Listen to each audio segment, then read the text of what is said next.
Okay, Meg, tell me a little bit about how you choose a travel guide when you sort of pull into a country or a city that you've never been before.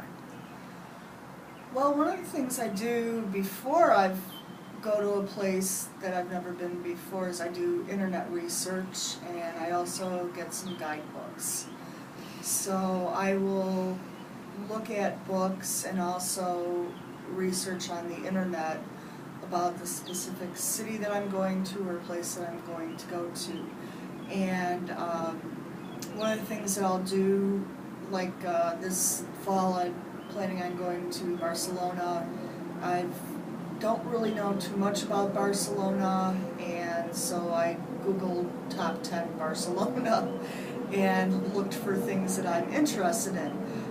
So that's kind of the before trip preparation that I'll do. I'll Google, I will read books. When I went to Prague, I hadn't had a lot of knowledge about Prague, but I knew there were a couple things I definitely wanted to see, but I had more time than the two or three things that I knew about, so I got a book on walking tours of Prague, and so I used that, followed that. I also just got a regular book, a tour guide, and that was just basically the place where I'd be, the destination sites. So you can look at books like Eyewitness Travel is one of my favorites, and then also Lonely Planet's a big one, Fodor's, and I forget the other one, but there's a lot of travel books. If I'm thinking about going to a place, I may go to a bookstore and look at the travel books that they have. I've gotten books from the library. So I'll do my research beforehand and kind of get an idea of what I'm looking for. So touring in, say, a city, like preparing to go to Barcelona, I would go there and I would have a few things in mind that I wanted to do. And if it wasn't, something wasn't on, like if I couldn't do it myself, like if it wasn't a walking tour, I would probably ask the hotel people if they knew of any tours in the area and tour guides. A lot of hotel concierges and even just the lobby people will have information on what's available in the area, either tours that are fully planned where you have a bus or a van that picks you up at your hotel. Usually a pickup at the hotel or a nearby meeting spot, and then you'll be taken to the site, and maybe they'll take you to a restaurant and stop for lunch, or else they can arrange a driver for you, and you can go see a place on your own with a driver that they've arranged. One of the things that we did in Italy, we had an extra day where we didn't have any plans, and we wanted to go down to Portofino, which is by the sea. I think that's the Under the Tuscan Sun, when she goes to Portofino and finds out that the guy she's been seeing has another woman. I believe that's the town that she was in. So it's a really nice, cute little seaside town. We wanted to go there. It wasn't in our fully arranged tour, so we talked to the hotel and got a van driver, and I think there were 5 or 6 of us that split the cost of the van driver. He took us, drove us through Naples and then down to Portofino, and then, oh, I'm sorry, it's Positano, not Portofino.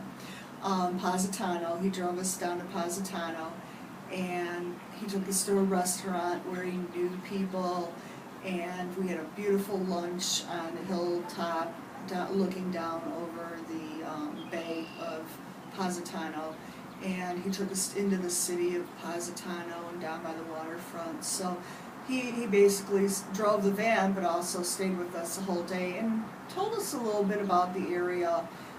So a lot of times van drivers and taxi cab drivers will be able to share a little bit about what you're seeing too. So in some cases you can walk off a boat, and if you're on a cruise, and hire a taxi driver that will be waiting for people to walk off boats, and many times they'll have a lot of information. So I've gone through hotels for tours. Sometimes in some tourist areas, they'll also just have an area where they'll have a lot of storefronts that will be offering tours. So I'll go and I'll walk around and look for what is popular in the area and what a good price is for a tour. I talk to people at the hotels and find out where other people have been that day, and that's a really good way of getting information on where to go and who to use because they've done it already. So a lot of times I can't say that I've ever had another tourist not want to talk about where they've been during their day. So people will love to share that information with you if you can take the time to talk to them, and if they're willing to talk. Usually people are.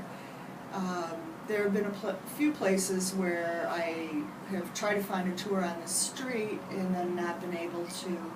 So, and one time specifically, I had gone back to the hotel and had been talking with people there that run the hotel about my difficulty in finding a tour, and they knew of another group of people that were going on a tour the next day, the tour that I wanted to.